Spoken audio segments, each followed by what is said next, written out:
how are tanks in a fluid system like capacitors in the electrical system? Well, let's derive the relationship between the flow rate and the pressure in a tank. Just like for all of our elements in the electrical systems, we were deriving the relationship between the voltage across an element and its current across the element. So for our tank, we are going to look at only prismatic tanks for this derivation. So let's see some generic tank here. I'm drawing it as a circular base tank, but again, it can be any prismatic shape. Prismatic meaning that the cross-sectional area is going to be the same as I go from the top of it to the bottom of it. So here it's circular all the way top to bottom, but if it were triangular or rectangular, this derivation would still be good. If we're looking at something like a conical tank, the relationship between the flow rate and the pressure is going to be different than what we see here. So this is our tank, and let's say we have our steady state. We have some fluid level at some height h. Now we're going to give it some input flow here. So we have some valve that is going to dispense fluid into our system. So we're going to be adding fluid into our system, some amount Q, with a volumetric flow rate Q. Now really this is the net fluid coming into the system here. We could have an outlet as well, but for the simple derivation, let's say we turn on this tap and now we are going to have a flow rate of Q.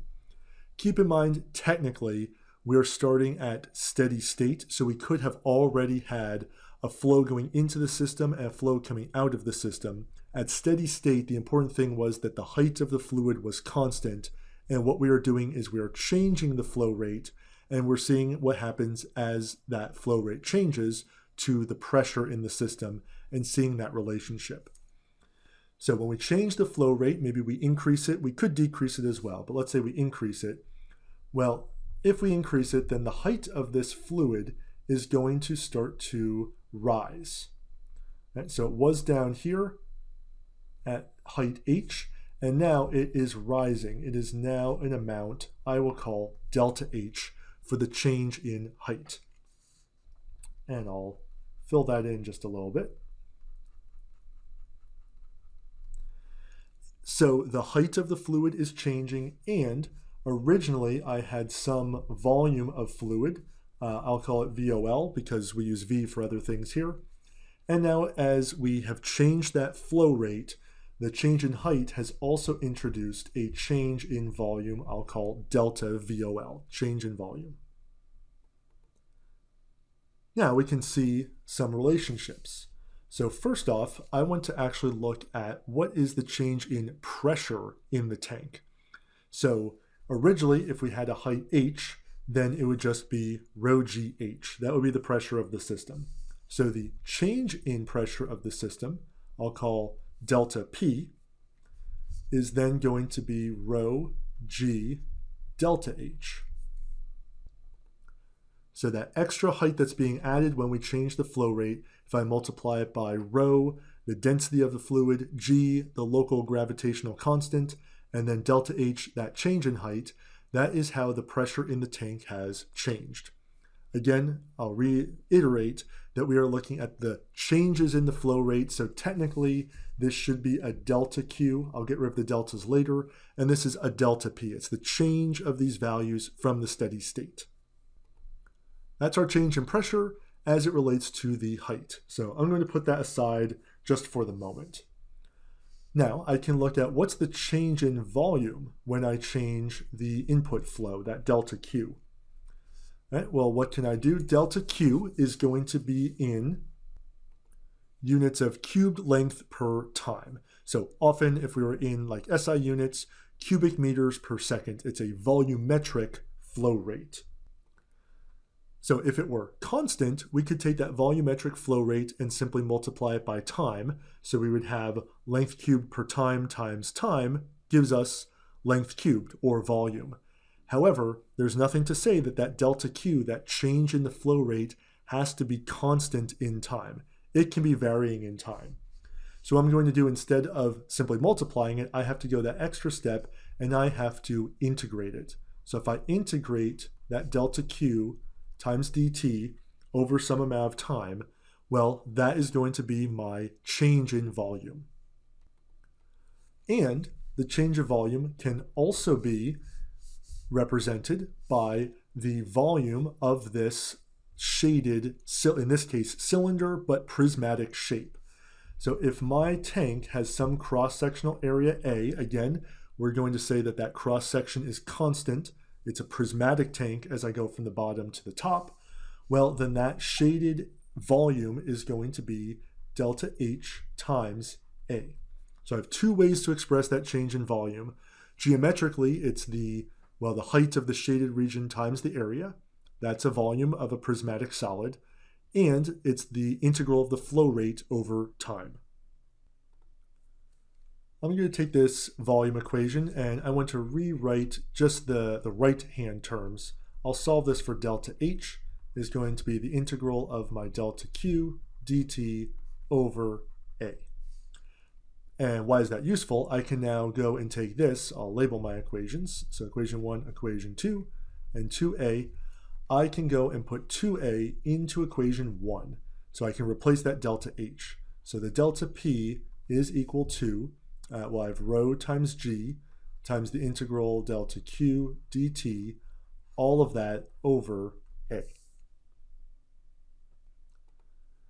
At this point, I am going to drop the deltas. We're just going to understand, again, when I am saying pressure or volumetric flow rate, technically I'm talking about the change in, but that will be understood without the deltas from now on. So rho G delta Q dt. So P and delta P from here on out will mean the same thing. Delta Q and Q, again, will mean the same thing.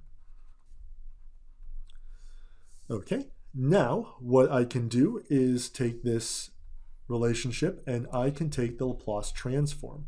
Now, the change in pressure, or P, is going to be a function of time. So when I take its Laplace transform, I'm going to get what was already capital P, so this will be fancy P, and it will be a function of S. On my right-hand side, I have rho and G.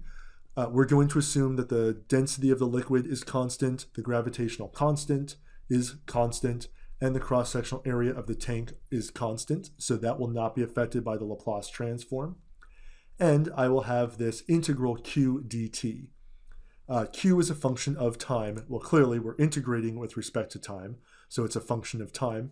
When I do its Laplace transform, integral of Q, to do an integral in the Laplace domain, is a 1 over S. And then I'm left with my Q. Little q will go to capital Q. And at this point, it's going to look something like what we saw in our electrical systems. In the electrical systems, we wanted to get our, we put the S there, we had the voltage was equal to our impedance times our current. So our analogs, again, in our fluid systems is that our voltage or potential difference is going to be the pressure, technically change in pressure, and the current is going to be the volumetric flow.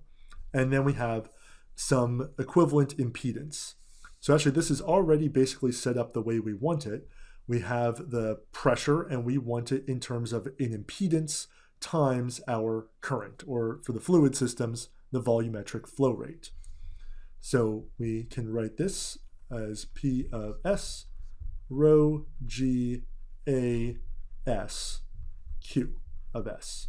And actually for this equation, I'll get rid of the of S's. That is going to be, once again, implied. So for the tank, a prismatic tank, this is the relationship between the pressure in the tank and the volumetric flow rate.